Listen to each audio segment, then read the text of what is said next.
Salut, on se retrouve pour une deuxième vidéo de présentation du HK416 Custom HPA par Airsoftland. Voilà, on va détailler un peu tout ça, hein. Donc c'est une base d'HK416 VFC. On a choisi VFC puisque tous les marquages sont présents, hein. C'est vraiment, ils ont vraiment fait du beau travail sur le corps, c'est vraiment soigné, la finition est magnifique. Je pense que ça doit être une des finitions les plus belles en termes d'HK416. On sait que VFC, bah, ils font pas de la merde. Donc à ça on y a greffé une crosse type CTR, un viseur de type, c'est une repro de Trigicon SRS avec un grossissement, donc c'est un grossissement 1,5. Donc on a choisi cette optique parce que bah, c'est vraiment gros en fait, et on a vraiment un grand champ de vision, ça grossit un peu, donc pour les CQB c'est pas mal, pour la forêt c'est cool aussi. On a conservé les mires d'origine, parce que en fait quand on les enlève, bah, ça fait plat, ça fait vide. Alors après pour le prochain propriétaire, rien n'empêche de les enlever, ou enfin, vous faites comme vous voulez quoi. Ça c'est sûr, c'est vous qui décidez. Un silencieux, donc c'est un silencieux VFC aussi, donc avec les marquages Knight Armament, 556 et tout le tintouin. C'est un silencieux de type QD, donc voilà, ouais, on voit le magnifique canon qui dépasse. Donc silencieux QD, donc cache-flamme en acier, donc ce qui permet de le mettre et de l'enlever à volonté. Vous avez vu tout à l'heure le canon à l'intérieur, donc c'est un canon 6,04 mm de chez Systema. Donc voilà, bon canon en laiton, on a choisi ça pour le rapport qualité-prix parce qu'on voulait pas. On aurait pu mettre du PDI ou du Prometheus, hein, c'est plus le genre de la maison, mais ça aurait fait sensiblement grimper le prix, on va dire.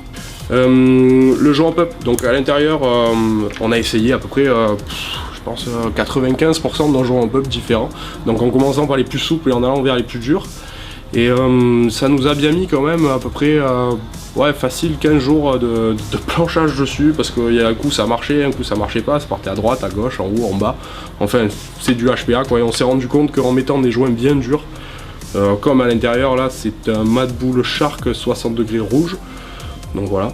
Donc ça marche vraiment bien, la précision est au rendez-vous, la cadence de tir est au rendez-vous, voilà, on est vraiment satisfait de cette réplique. Je tiens à préciser aussi que la réplique est livrée avec une bouteille, donc c'est une bouteille Shark Kevlar avec un régulateur Ninja, voilà, donc c'est fourni avec la réplique. Je tiens aussi à préciser que les régulateurs qui sortent de notre magasin sont bridés. Donc on entend beaucoup parler du HPA comme soi-disant ouais, manque de puissance, c'est pas grave, je monte ma vis un petit peu, enfin voilà quoi, et après ça râle sur les terrains et compagnie. Donc nous ce qu'on a fait c'est que la vis là, bah, vous pouvez pas la toucher en fait parce qu'elle est collée, voilà. Donc c'est du 360 fps, oui j'ai rajouté 10 fps de plus, 360 fps, et la cadence est bridée aussi. Donc vous avez un petit scotch sur le CU à l'intérieur, donc ce qui permet de ne pas modifier la cadence. Donc la cadence c'est une cadence normale, hein. J'ai pas mis une grosse cadence parce que ah si pareil hein, ça râle aussi après, ouais j'ai pris 100 billes dans la tête, enfin voilà c'est pas top quoi. Donc voilà, pour le semi voilà, réactivité c'est du système Inferno à l'intérieur de toute façon, hein, je vais pas vous le cacher. Donc c'est le dernier système qui est sorti de chez Wolverine. Donc voilà, on a voulu tester, je pense que c'est le premier d'une grande lignée. Voilà. On passe tout de suite pour la review du Inferno. Alors voilà la présentation du kit Inferno qu'on a mis dans le HK416. Donc voilà les différents éléments qu'on va avoir dans le kit. Alors on va commencer par ce qui nous intéresse le plus, hein, c'est là-dedans. Donc on va sortir ça, hop, voilà. Donc voilà, ça c'est le cylindre. Donc cylindre voilà, Inferno, donc la finition est super jolie. Donc j'ai oublié de vous préciser, mais ça c'est un cylindre donc V2. Donc c'est pas le Spartan, hein, c'est le Premium. Voilà, donc tout est à l'intérieur. Donc voilà, je vous montrerai comment ça s'ouvre tout à l'heure. On a un wiring harness, voilà, c'est ce qui va servir à connecter le cylindre, le FCU, la petite détente. Voilà. Une ligne, donc ça c'est pour faire arriver l'air dans le cylindre. Un FCU, où on va venir brancher sa batterie sur cette prise là, et on va pouvoir régler le débit d'air qu'on envoie dans le canon et la cadence de tir. Et des petits accessoires, alors là-dedans on a des balais, hein. Voilà. On a un petit tournevis plat pour régler l'FCU. Cette pièce là qui va servir à tenir le tube de crosse en fait, comme on vire tout ce qu'il y a dans la gearbox, y compris le guide ressort, voilà, on va servir de cette pièce là pour mettre la vis pour tenir le tube de crosse dedans. Et on a une petite connectique pour venir brancher à ce niveau là. C'est dans l'autre sens. Voilà. Donc pour on a aussi le FCU.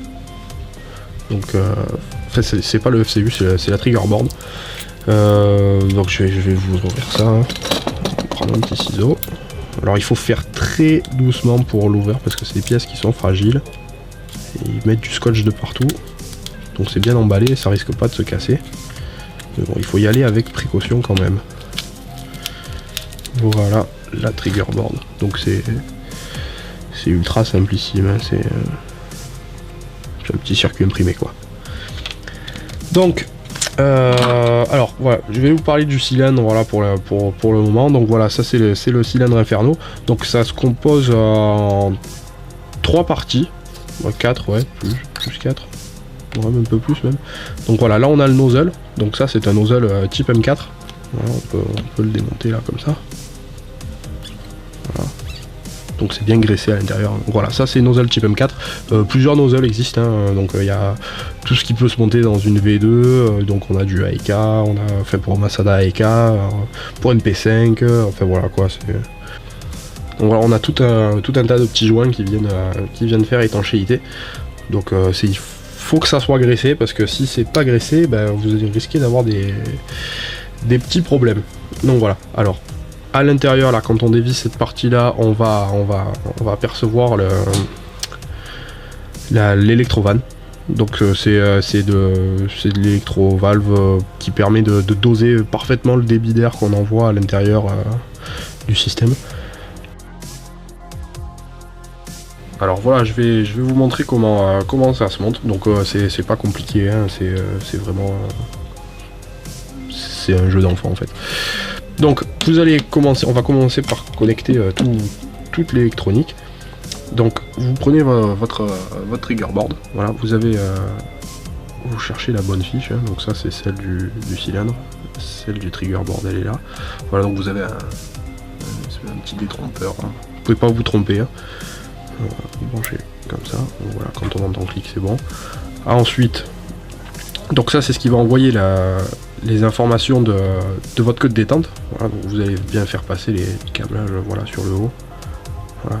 Une fois après vous allez brancher le cylindre. Donc là aussi pareil, vous avez un détrompeur, hein, vous pouvez pas vous tromper. Voilà. Donc une fois que la trigger board elle est branchée au cylindre, vous allez connecter l'arrivée d'air. Ça.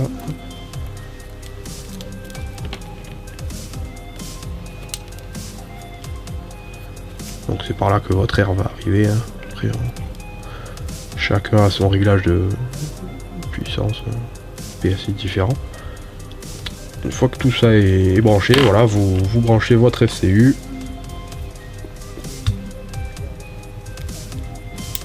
Voilà, c'est branché. Alors, pour faire fonctionner donc votre kit Inferno, il va falloir une batterie. Alors c'est des micro batteries, hein. Quand j'ai vu ça, ça m'a un peu surpris. Je me suis dit putain, c'est vraiment petit quand même. Donc voilà, j'en ai une ici. Donc voilà, c'est ce genre de batterie, hein. C'est du 300 mAh, donc pas de quoi faire tourner un AEG. Une petite prise ici et ça se branche, voilà, sur l'FCU, sur la dernière prise restante en fait. Voilà, vous allez brancher votre batterie. Et théoriquement, en appuyant sur le petit picot là, vous allez entendre l'électrovanne qui va fonctionner. Voilà, donc ça c'est le test avant de monter dans la gearbox, puisque ça peut arriver qu'il y en ait qui ne fonctionnent pas d'origine. C'est quand même de la technologie un peu pointue. Donc voilà. Donc là je voulais montrer voilà, sans gearbox, hein, donc j'avais pas de gearbox vide pour monter ça dedans. Donc voilà, sachez que c'est entièrement réglable, hein, donc vous pouvez régler votre cadence de je pense une bille par seconde à plus de 32 billes secondes. Voilà, votre puissance aussi pareil, hein, ça accepte pas mal de PSI, donc vous avez vraiment une grosse marge de manœuvre.